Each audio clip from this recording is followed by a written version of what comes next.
Assalamualaikum warahmatullahi wabarakatuh. Alhamdulillah wassalatu wassalamu ala Rasulillah wa ala alihi wa sahbihi wa man tabi'ahu wa wala ma ba'd.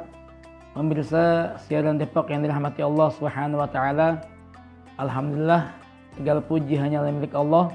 Salawat dan salam semoga selalu tercurah kepada junjungan kita Nabi Muhammad Rasulullah Muhammad sallallahu alaihi wasallam. Pemirsa siaran Depok yang dirahmati Allah, dalam berpuasa itu tentunya kita tidak lepas daripada adab-adab berpuasa yang perlu kita perhatikan, dan kita ingat bahwa dalam adab berpuasa itu salah satunya adalah memakan makanan yang baik. Itu makanan yang baik adalah makanan yang tentunya sesuai dengan apa yang diperintahkan oleh Allah Subhanahu wa taala. Dalam hal ini Allah Subhanahu wa taala berfirman di surat Al-Baqarah ayat 168, A'udzu billahi minasyaitonir rajim. Ya ayuhan nas kulu mimma fil ardi halalan thayyiba. Yaitu Allah Subhanahu wa taala berfirman, wahai manusia, makanlah dari apa-apa yang ada di bumi dari halal dan juga baik.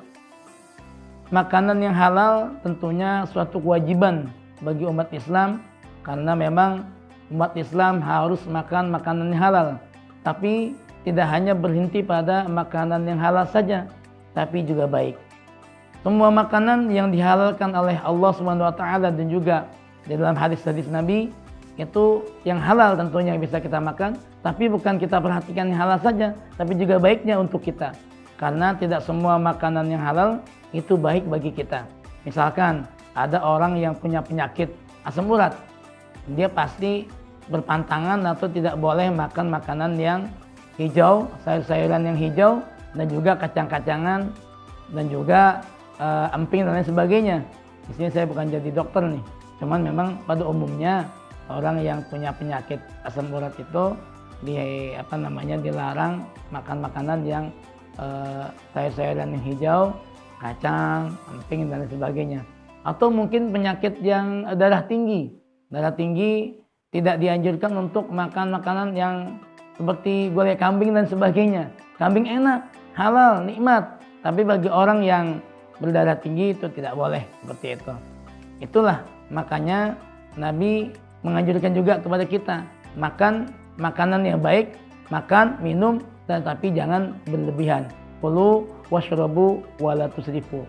Begitu juga di surat Al-Baqarah ayat 172, ya ayyuhalladzina amanu kulu min thayyibati ma razaqnakum.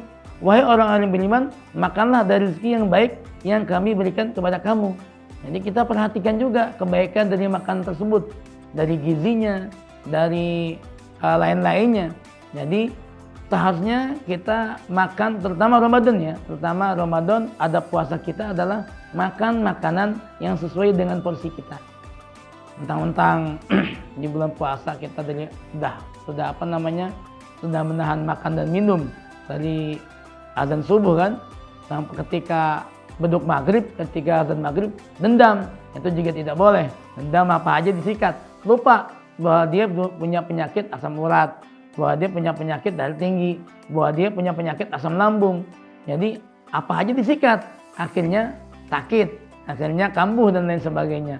Jadi dalam berpuasa ini kita sudah semestinya memperhatikan makanan-makanan yang akan masuk ke dalam tubuh kita. Jangan sampai kita punya penyakit tertentu, kita punya pantangan yang tidak boleh, atau ada hal yang dilarang oleh dokter, tapi kita pantangan gitu, kita pantangin ini langsung kita hantem. Nah itu bisa berakibat fatal atau bisa membuat penyakit kita kambuh lagi kalau misalkan punya penyakit.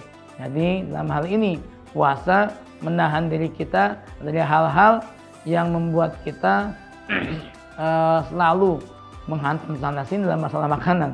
Kita tidak sabar, kita tidak menjaga makanan, sehingga akan berakibat fatal bagi keadaan tubuh kita. Dan puasa inilah bisa membimbing diri kita, bisa menahan diri kita, bisa mengarahkan diri kita dari hal-hal yang memang berakibat tidak baik bagi tubuh kita.